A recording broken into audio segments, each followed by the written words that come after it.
Representative Baker from the 124th. Sir, you have the floor. Thank you, Mr. Speaker. Good to see you up here this day. Through you, Mr. Speaker, I have a question in regards to this bill. It's unfortunate situation that people are getting swindled out of their money, and it's a good thing that we are taking the initiative to do that. Through you, Mr. Speaker, this particular account that is going to be set up through the Department of Consumer Protection, as I see here, how are they going to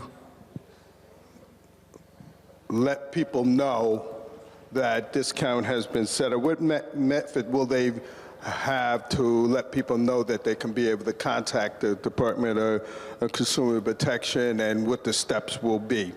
Through you, Mr. Speaker. Representative Paris. Thank you, Mr. Speaker, and I would like to thank our good colleague for his work in providing the same dignity that we've spoken about to many people in his work outside the chamber, and we appreciate his expertise on the subject matter. The agency of cognizance over this fund, sir, would be able to make this available on their website, and also if there are other marketing materials that they could share, that's the way that many of the consumers and the public would be made aware of this. Through you, sir. Thank you. I appreciate that answer.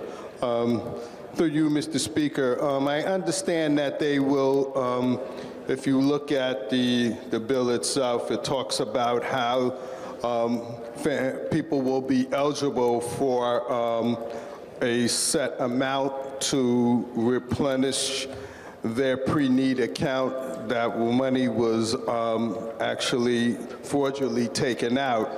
And it says that there is up to $10,000 per contract.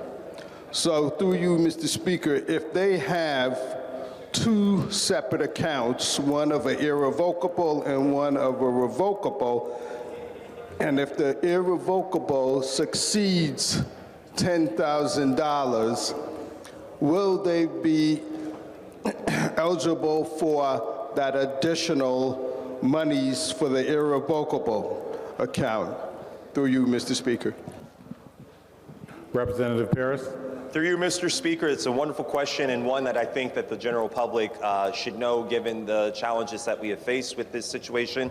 In the underlying bill and through the amendment, sir, it says that we should preserve the integrity of the funeral services account, and the commission may order payment from that account of any amount less than the eligible person's account loss or damages incurred, or less than the order of restitution awarded by the commissioner who is overseeing cognizance of this account. So plainly put, sir, if that's not necessarily the best answer, I would also reach back to what we've just done in the amendment and focus on the working group through my good colleague, and the working group would be able to help determine this for those consumers who are seeking retribution. Through you, sir. Representative Baker. Thank you for that answer. And it's good information to be able to know that there are methods for people to be reimbursed. So, through you, Mr. Speaker,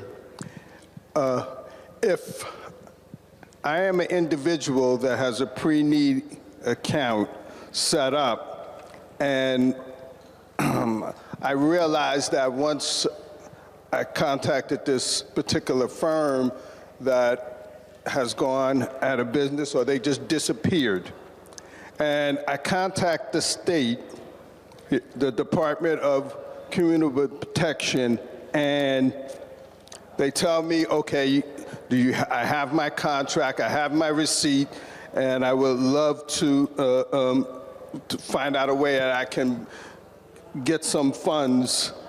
Can I, through you, Mr. Speaker, can I have my money reimbursed to me directly through this account and take my money to another funeral home and put it in another escrow account? Through you, Mr. Speaker. Representative Paris.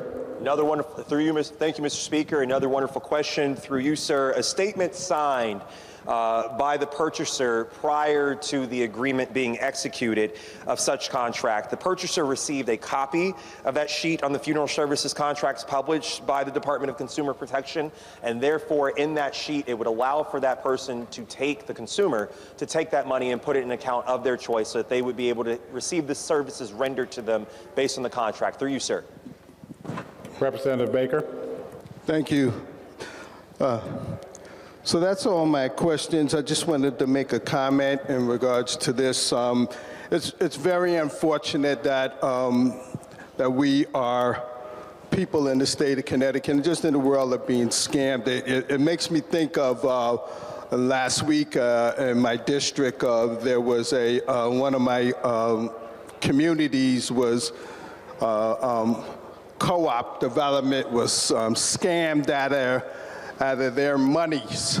And, you know, we brought that particular bill before us, and we are helping, we're making ways to try to make sure the people here in the Connecticut are protected.